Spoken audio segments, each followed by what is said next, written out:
Welcome to the Stairway to Heaven. We're coming to you bringing insights into the ever-changing high-frequency currents now bathing the planet and their effect on us all. The source of vital information for the evolving human being, I'm Gwilda Wiyaka. Between Worlds, Shifting Perceptions. In previous Stairway to Heaven episodes, we've discussed the increasing ambient frequency the planet is being exposed to at this time due to its relative positioning in the galaxy. When confronted with shifting frequencies, one of the most impacted is our concept of reality.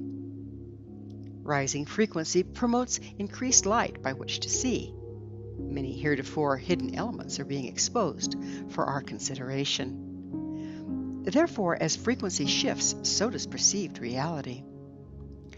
When living in times of rapid frequency modulations, we're confronted with watching our perceived world unravel while our beliefs are challenged.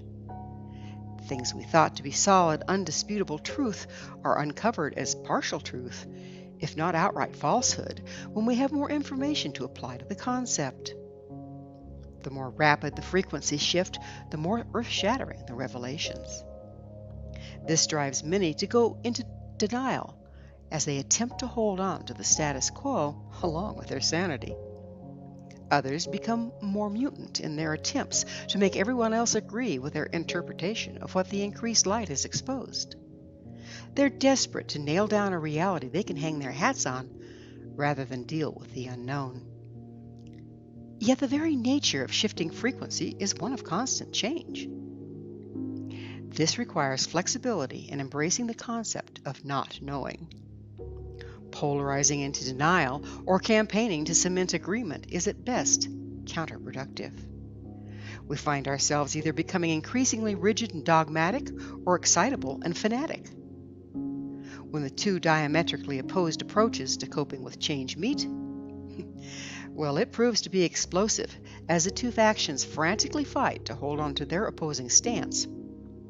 Thus, the drastic increase in upheaval and civil unrest we've been witnessing. The level and speed of change we're now experiencing is greater than any time in our recorded history. To quote Bob Dylan in his song, "The Times They Are Changing," "Come writers and critics who prophesize with your pen, and keep your eyes wide, the chance won't come again. And don't speak too soon, for the wheel's still in spin, and there's no telling who that it's naming. For the loser now will be later to win, for the times they're a-changing." The man was nothing if not prophetic. As Bob Dylan so eloquently pointed out, the wheel is indeed still in spin, and everything is being turned upside down. The old ways are rapidly aging, and soon will no longer apply, leaving us floundering. The hologram of times past is shutting down. Another has yet to take its place, leaving us standing in the stark, barren gridwork of an empty holodeck. During these times of unprecedented change, we could no longer afford to cling to the fading realities or attempt to establish new ones. It's difficult not to become untethered during such a challenging time. We're not comfortable not knowing. Yet the truth is, we never really knew. Rather, we deluded ourselves into thinking we did, and not without cause. During slower-moving times of lower frequency, we could rely on the perceived truths that had been around for generation upon generation. We could count on the tried and true, as it would not change during our lifetimes. With multiple lineages of this mindset, it's become firmly rooted in our very DNA. It's no wonder we're coming unhinged when the proverbial rug is pulled out from underneath us individually and collectively. In addition, we've tended to identify ourselves in relationship to the outside world, what we own, who we know, what we do, and how we look. All these things are now suddenly changing and shifting, seemingly at random, with no warning. A perfect example is the various responses to the mask requirement during the pandemic. Suddenly, and without warning, we're being expected to cover most of our faces. What a horror that! As a result, we see young women wearing huge artificial eyelashes to compensate for masks covering the rest of their carefully made-up faces. It's as if they're so identified with their makeup and appearance that they're desperate to find some way to maintain the illusion, even if it means weighting down their eyelids and obstructing their vision in the process. Some complain long and bitterly about their rights being violated. Others make a statement by leaving their nose hanging out of their masks, or better yet, leaving the mask to dangle from their ears under their chin. And this is the response to simply being asked to cover one's nose and mouth in public to stem the spread of a virus that's killing thousands. Unfortunately, most change is met with the same illogical resistance. In effect, we're going through a collective identity crisis with no end in sight and looking for someone or something to blame for our discomfort. We might think it's the mask mandate, or the supply chain being threatened, or lockdowns, or being asked to reduce our driving to combat global warming, or any number of things. But the truth is, fear is causing us to become reactive as we see our world shifting and changing, seemingly beyond our control and greatly impacting our daily lives. So how do we move beyond being caught up in fear and subject to our own distortions? We need to embrace radical trust in life, engage our curiosity, and reevaluate some of our thinking. When we're not in fear, but rather coming from a position of trust, it's much easier to live in a state of not knowing. When curiosity is engaged, we can meet change with a sense of wonder and excitement, rather than the normal approach of catastrophizing and thus creating the catastrophe. But this is easier said than done. For one, media is feeding us a constant diet of drama, trauma, and fear, and we're feeding ourselves a constant diet of the media. This continuous exposure to a skewed negative perspective impacts our thinking, our perceptions, and therefore our experience. Yes, we need, or think we need, to know what's going on in the world. However, it's important to give both sides of the coin equal time and draw our own conclusions. With the understanding we're still probably operating without all the facts, we also need to be willing to reevaluate again and again. We've been taught for generations that change is never a good thing. Things only go from bad to worse. Compounding the situation is a necessary evil. Change produces chaos. As the old ways are broken down to their constituent parts before new ones form, this leaves us watching the old disintegrate before we know what will form on the other side of the demolition. It's necessary for the old world to fall to dust, for us to live a while in the empty between worlds before the new one takes form. The quality of the new is directly related to this absolute still point between destruction and creation. We're all about acquiring and building. Losing and destruction? Not so much. Even when the transformation promises to be a good one, we tend to hold on to the old, being dragged along by it, kicking and screaming, and suffering greatly until the bitter end. To combat this tendency, we need to engage not only trust, but curiosity coupled with imagination. When we're in trust and curiosity instead of experiencing and therefore creating the worst, we're left free to imagine the outcome we desire.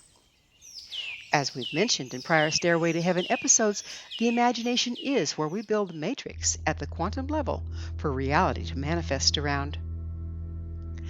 What better time than when all the constituent parts are breaking away from the old format and up for reorganization to imagine and create a new tomorrow? If we bear in mind we're co-creators in all of this and not hapless victims of fate, the possibilities are very exciting indeed.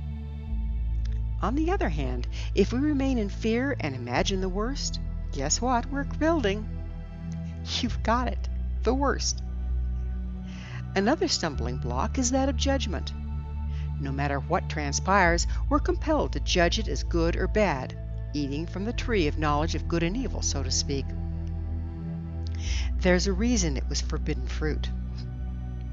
Judgment freezes things in place, leaving no room for trust, curiosity, imagination, or creativity.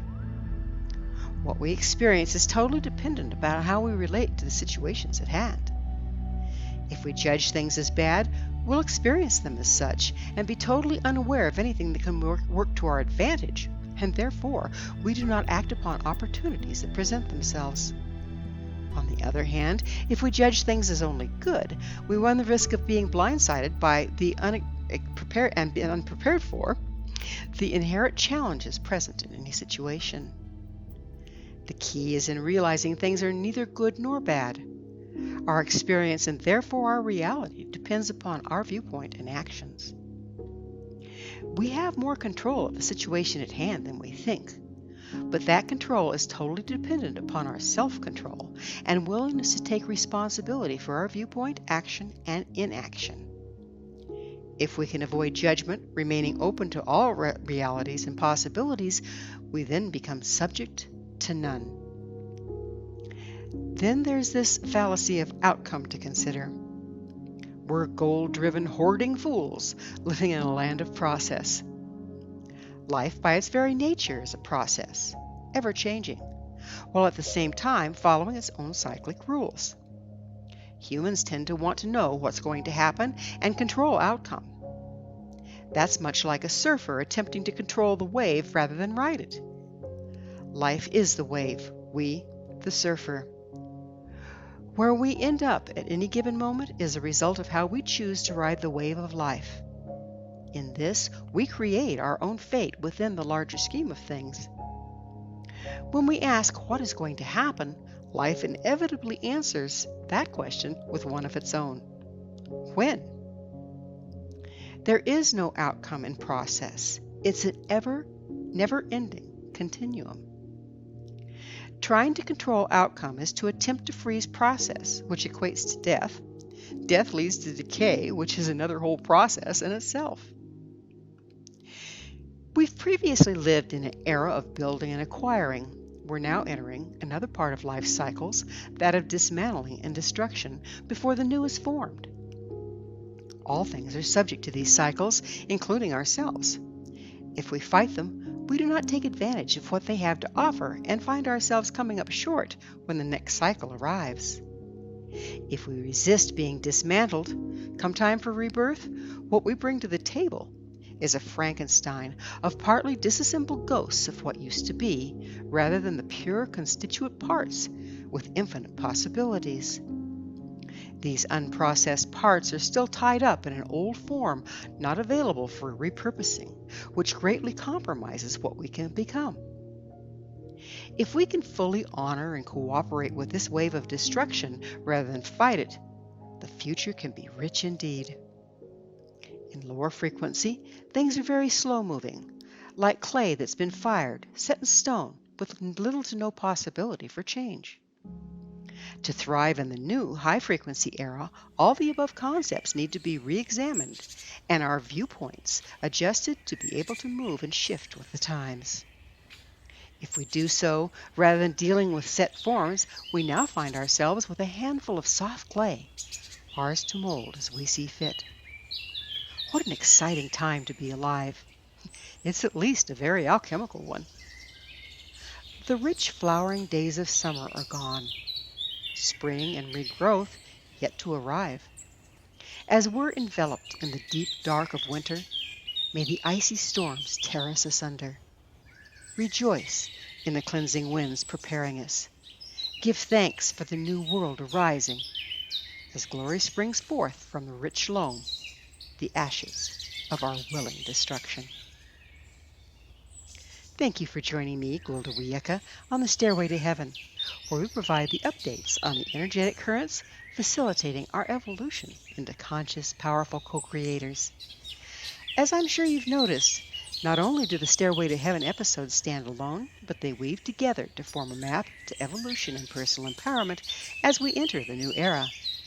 To revisit this or any other past episode, visit our archives at www.stairwaytoheavenmedia.com.